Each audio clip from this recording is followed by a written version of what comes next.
Okay, this is section 7.4, Integration by Partial Fractions, and it comes from the James Stewart Calculus Early Transcendentals book. We're going to go over a couple of examples here of how to apply the technique of integration by partial fractions. You usually want to use this technique when you are given the integral of a rational function that where you can't use easy substitution techniques in order to calculate, and it's not quite obvious, it doesn't come from tables, etc. So the first step in applying the technique of integration by partial fractions is to ensure that the rational function is proper. When is a rational function proper? When the degree of the numerator is strictly less than the degree of the denominator. The example that you see before you has that because the degree of the top is 2 and the degree of the bottom is 3. We find the degree of a polynomial to be the value of the highest exponent among the terms in that single variable. So we see here that we've got one. So the second step is to completely factor the denominator, and this example here already has a completely factored denominator. The fundamental theorem of algebra lets us know that every polynomial can be factored into a product of linear factors, those are degree 1 factors, and irreducible quadratics, so irreducible degree 2 polynomials. So we will go over a couple of examples where we have strictly linear factors in the denominator, we might have some repeated linear factors, and we might have some irreducible quadratics. So I will try to make this as brief as possible. The first example I have written up already, and we begin with once we have our completely factored denominator, and in this case we have distinct factors. When we have distinct linear factors, each of the numerators gets a single constant variable in the numerator. So our partial fraction decomposition here is a over y plus b over y plus 2 plus c over y minus 3. And a, b, and c are constant values that we will want to find, and that's what our next step is. So how do we find these constant values? We are assuming that the original equation will be true for all values of y that are defined. So we first multiply on both sides of our initial partial fraction decomposition by the large denominator on the left. And when we do that, we are removing the fractions or the denominators from the entire equation, because on the right-hand side, we'll see that among all of those factors that the lowest common denominator will be that big denominator. We next, on the right-hand side, we distribute that denominator, that product, and that will eliminate the fractions also among those terms. So we end up with this expression, 4y squared minus 7y minus 12 equal to a times y plus 2 times y minus 3, because the y's cancel in that first term. In the second term, the y plus 2 cancels, so we're left with the other remaining factors. And in the third term, the y minus 3 cancels, and we're left with c times y plus true. Next, we assume that this equation is true for all values of x. So in particular, we want to choose specific values of y that make each one of those factors equal to 0. So we have a factor of y, and what makes y equal to 0? Of course, the value of y equal to 0. We also have a factor of y plus 2, and what makes y plus 2 equal to 0? Y equal to negative 2. And finally, with y minus 3, what makes y minus 3 equal to 0? Y minus 3. So then we just proceed to evaluate each side of the equation with those specific values, so that we've got some of the terms that contain a, b, or c cancel out. So for y equal to 0, we substitute that value and we end up with minus 12 equal to negative 6a, and we can solve for a, and a is equal to 2. For y equal to -2, we substitute that into this entire equation, and we end up with 18 equal to 10b, and if we divide by 10 on both sides, we end up with 18 over 10, or 9/5 is equal to b. For y equal to 3, when we substitute that values, we get a times 0 plus b times 0 times c times 15, or 3 equal to 15c, and so c is equal to 1/5. Once we have all three values of a, b, and c, we go back to our original partial fraction decomposition, and we plug those values in for a, b, and c, and you'll see that we plug in a equal to 2, b equal to 9/5, and c equal to 1/5. And then when we take the integral of that rational expression, then that's going to equal the integral of the partial fraction decomposition. Don't worry if your a's, b's, and c's end up being fractions. We can use the algebra of integrals. The integral of a sum is the sum of the integrals, and the integral of a constant times a function is the constant times the integral of the function. So we can take those fractions and put them outside of the integral, and we can also split up the integrals in case we need to employ different techniques of integration, because that's what our next step is to finally integrate. So splitting up that fraction, or that integral, we get 2 times the integral of 1 over y dy, plus 9/5 times the integral of 1 over y plus 2 dy, plus 1/5 times the integral of 1 over y minus 3 dy. And the first one is very simple. It's a direct method. What function has derivative equal to 1 over y? Natural log of absolute value of y. With a simple substitution of u equal to y plus 2, we would get, also after back substitution, that this is going to be 9/5 times the natural log of y plus 2, plus 1/5 times the natural log of y minus 3 plus c, because that also has a simple u substitution. So moving right along to another example. In this case, we actually have a repeated 0, and that repeated factor is x plus 1 squared. Now, we also want to verify here we have the degree of the top is equal to 2, and the degree of the bottom is equal to 3, because we have x squared times an x, and so we still have a proper rational function. And so we proceed with setting up our partial fraction decomposition, and in this case we want to, because we're trying to decompose this combined rational expression into a sum of individual rational expressions, and we want to include all possibilities for denominators. So with this repeated factor, we want to, and it's a linear factor because its base is linear, it's a linear factor of multiplicity 2. We still want to put a constant on the numerator, but we want to include a term for each power up to its repetition, or up to its multiplicity. So we would say x plus 1, a over x plus 1 plus b over x plus 1 squared.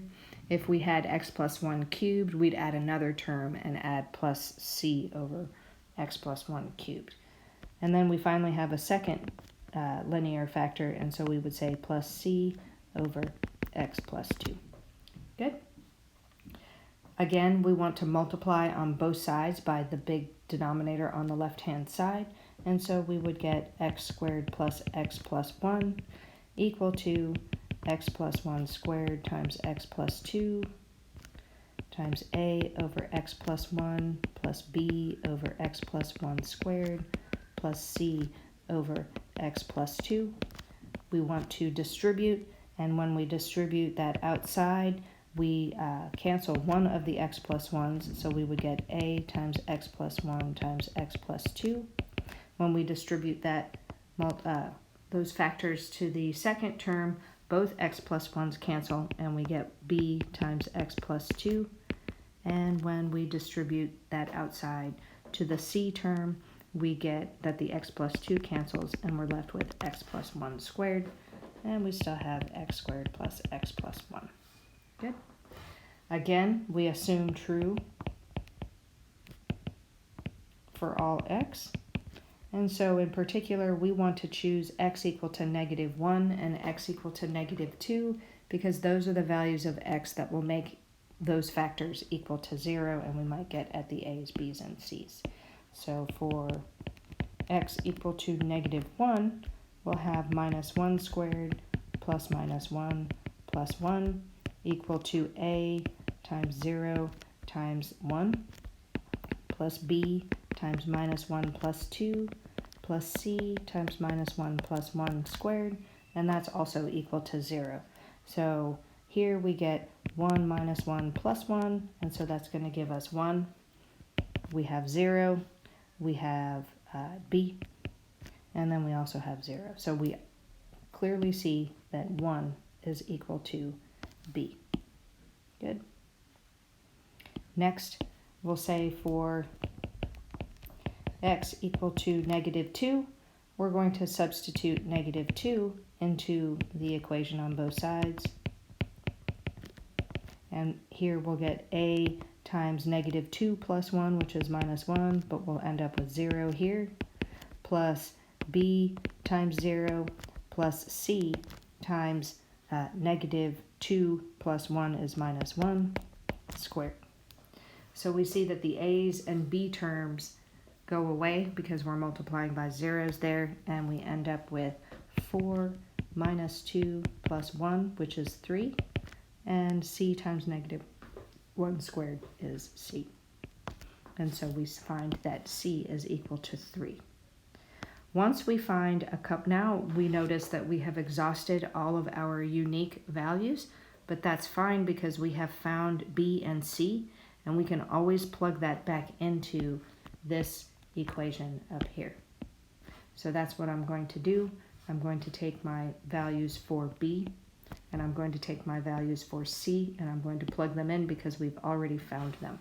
So we end up with x squared plus x plus 1 equal to a times x plus 1 times x plus 2, and we have b is 1, so we'll get x plus 2, and we have c is 3. And I have substituted those values in there. Now we can continue with any value that we want because we're still with an equation that is true for all x. So I'm going to say for x equal to 0, because we haven't used that one yet, and it's an easy one to evaluate, we get 0 squared plus 0 plus 1 equal to a times 1 times 2 plus 1 times 2 plus 3 times 1 squared. And notice that we only have that variable a, and we can easily evaluate it. So we get 1 equal to 2a plus 2 plus 3. And that 1 minus 5 is going to be -4. And so we get that -2 is equal to a. Now that we have our values, we go back to our original partial fraction decomposition, and up top we can take those values. And so we have that a is -2 over x plus 1, b is equal to 1, so we would have plus 1 over x plus 1 squared, and c is equal to 3, and we would have 3 over x plus 2. So now our function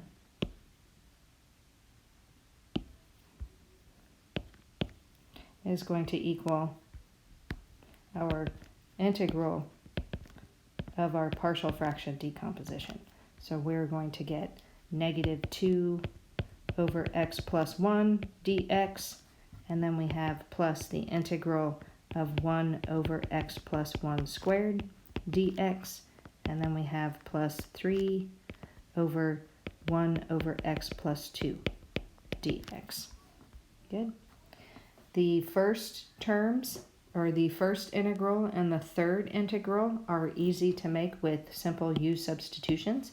In this case, if we let the u equal x plus 1 and du is dx, and in this last case, if u is equal to x plus 2, then du is going to equal dx. And also in the middle, if we let a u equal x plus 1, then the du is going to be dx. And then we can transform each of these to minus 2 du over u. And here, the second term would be du over u squared. And we would want to bring that u squared to the numerator to be u to the minus 2 du. And the last one would also be a du over u. And in making those calculations, we get, or calculating those integrals using direct methods, we get negative 2 ln of absolute value of u plus u to the minus 1 over minus 1 plus 3 times the ln of absolute value of u. And we want to back substitute for their respective values, and we end up with minus 2 times the ln of x plus 1 plus, or no, this would be minus now, minus 1 over, and this would be minus 1 over u, and that u is x plus 1, and the last one would be 3 times the ln of x plus 2, and don't forget the plus c.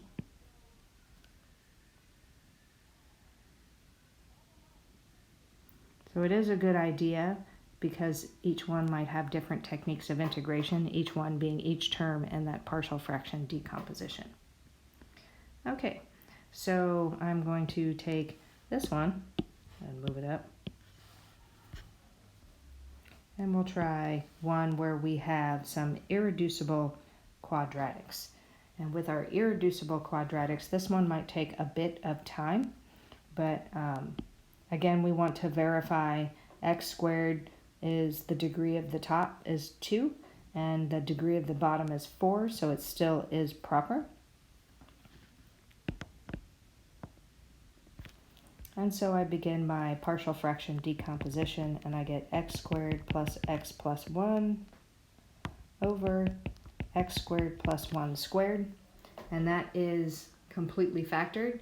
It does have a repeated factor, but it's an irreducible repetition. For each of the irreducible factors, we want to put a linear term in the numerator. So we would want to say this is equal to ax plus b over x squared plus 1. And because it's a repeated factor with multiplicity 2, we want to include a term for each power up to the multiplicity. So I would want to do a cx plus d over x squared plus 1 squared. Good. Again, we want to find our values of ax, a, b, c, and d.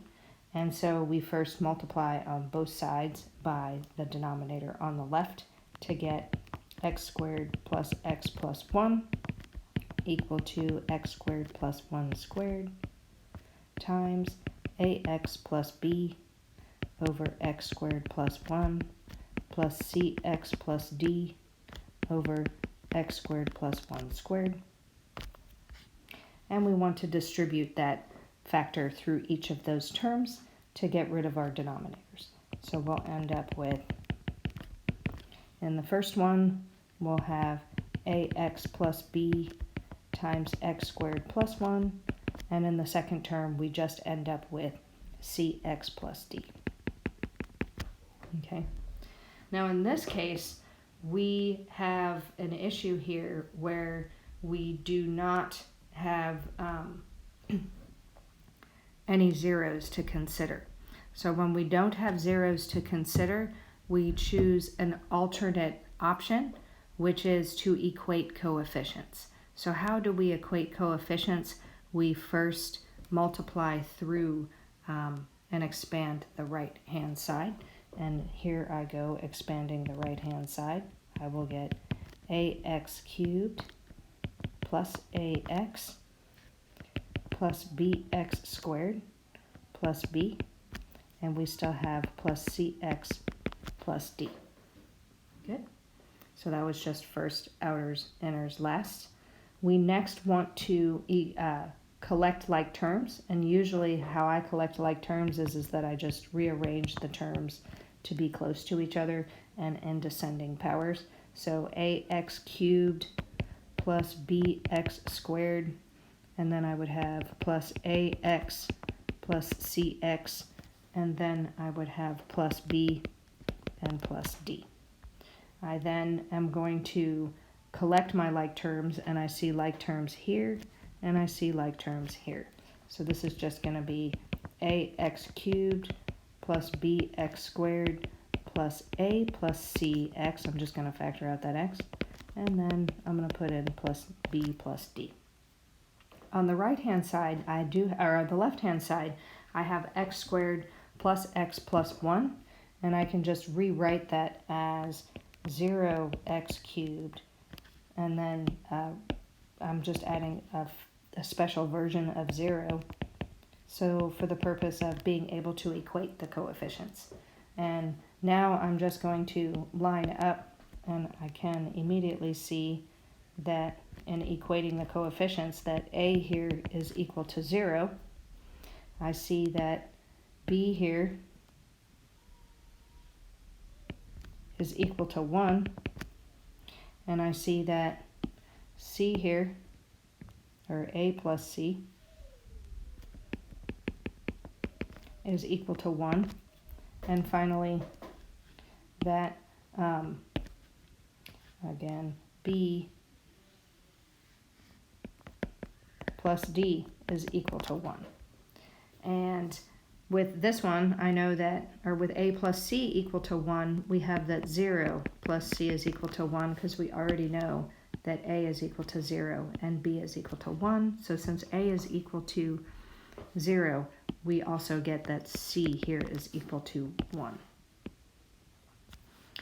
Given that b is equal to 1, we have 1 plus d is equal to 1, and so d here is equal to 0. And it is fine if some of the a's, b's, and c's are equal to 0.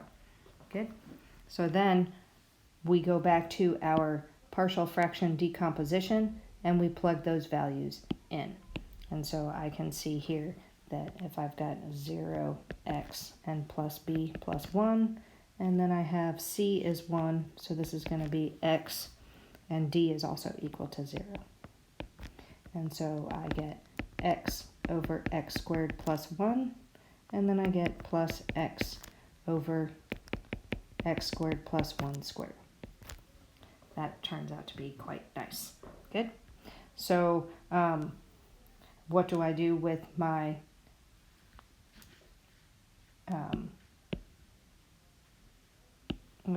integral? I rewrite it with its partial fraction decomposition. And so this is going to equal the integral, and we have x over x squared plus 1. And the second one is going to be x over x squared plus 1 squared dx. So again, these are going to end up being nice u substitutions. Sometimes you'll end up with maybe an inverse tangent and whatnot. So here, if I let u equal x squared plus 1, du is going to be 2x dx. I would need a 2 and then divide by 2. So this is going to give me the integral of du over u. And that's going to give me 1/2 ln of absolute value of u. And that's going to give me 1/2 ln of x squared plus 1 absolute value. If I do the same, because I have a grouping symbol, if I let u equal x squared plus 1, du is a 2x dx. If I multiply by 2, I have to divide by 2. And in this case, I'll get a 1/2 du over u squared, but that gives me 1/2 u to the negative 2 du, and so I'm going to end up with 1/2 times u to the minus 1 over minus 1. And in simplifying that and back substituting, I'm going to get 1/2 ln of x squared plus 1. And that minus comes on the outside. The u to the negative 1 goes downstairs. The 2 stays down in the bottom. And I'm going to get 2 times x squared plus 1 as my back substitution plus c. Good. All right. Maybe I can do one last one if I can find it. Here we go. So if I take that and move it up top, hopefully this will not take too long, but it might take a little bit. And that is, we actually have one here that is improper because I see the degree of the top is 4, which is bigger than the degree of the bottom, which is 2. So we have an improper rational function. So we must turn it into a quotient plus a rational function first. So we're going to divide the denominator into the numerator, and here I go doing that. So we'll do x squared plus 9. And I tend to, with these, I will create a little bit of space in between missing powers, or I might say plus 0x cubed, just in case. X squared plus x plus 2. Okay, and I begin with x squared times what gives me x to the 4th, x squared, and when I put this, I put top times the outside, and the thing on top was x squared, the outside is x squared plus 9, and so I'm going to put x to the 4th if I distribute that, and I get plus 9x squared. So I might not need that x cubed. And then I subtract. And when I subtract, I'm subtracting the entire expression. And I end up with minus and a minus here when I distribute. And when I distribute, then I can turn that minus into a plus. And now I get x to the 4th minus x to the 4th is 0. 9x squared and negative 9x squared, that's also 0. And then I want to drop down my terms, and I get x plus 2. And since x squared does not go into x, this whole expression is my remainder. And what do I do with my remainder? I say that this is going to be plus x plus 2 divided by x squared plus 9. Good. So then I can rewrite this expression, or this integral, as the integral of x squared plus the integral of x plus 2 over x squared plus 9 dx. Good. And you don't always want to consider doing integration by partial fractions always, even after you divide the denominator into the numerator. And in this case, we also have an irreducible quadratic in the denominator as the single factor. You can't factor it any further. You can't decompose it into, into a sum of partial fractions. So we have to think of alternatives to evaluate. So I'm going to split that fraction up into a sum of fractions. If we have a plus b over c, we can say it's a over c plus b over c, right? So I'm going to do that because mentally, if I just take the denominator here and take the derivative, I just get 2x. I don't get 2x plus 2. So I'm further going to expand this to get x squared dx plus the integral of x over x squared plus 9 dx. And then I'm going to say that this is plus 2. I'm just going to pull the 2 on the outside. 1 over x squared plus 9 dx. Good. The first integral is very easy to evaluate using direct methods, and that's just going to give us x cubed over 3. The second one, if I use a u substitution, I get du is equal to 2x dx, and if I multiply by 2, I need to divide by 2, and so I'm going to get, in my calculations, sorry about that,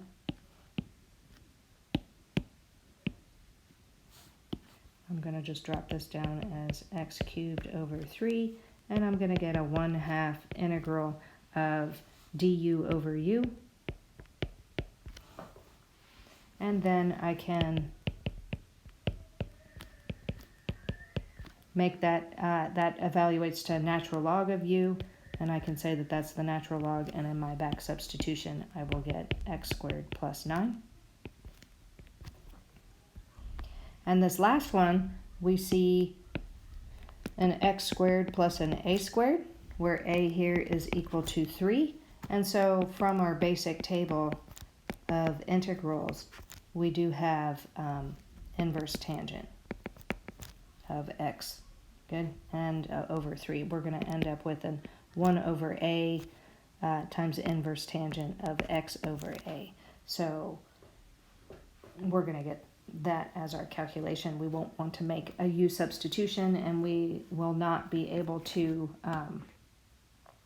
use partial fraction decomposition. You could try a trig substitution, but again, with strategies of integration, you always want to check your basic table to see if you can integrate directly. So this is going to be plus 2 times 1 over 3, since a is equal to 3, times the inverse tangent of x over 3, and then we'll have plus c. And that is all of the examples I'm going to do here, because I imagine this video is about a half an hour to 40 minutes long, and I like to keep mine a little simple. Hopefully that was helpful, and I will see you next time for section 7.6.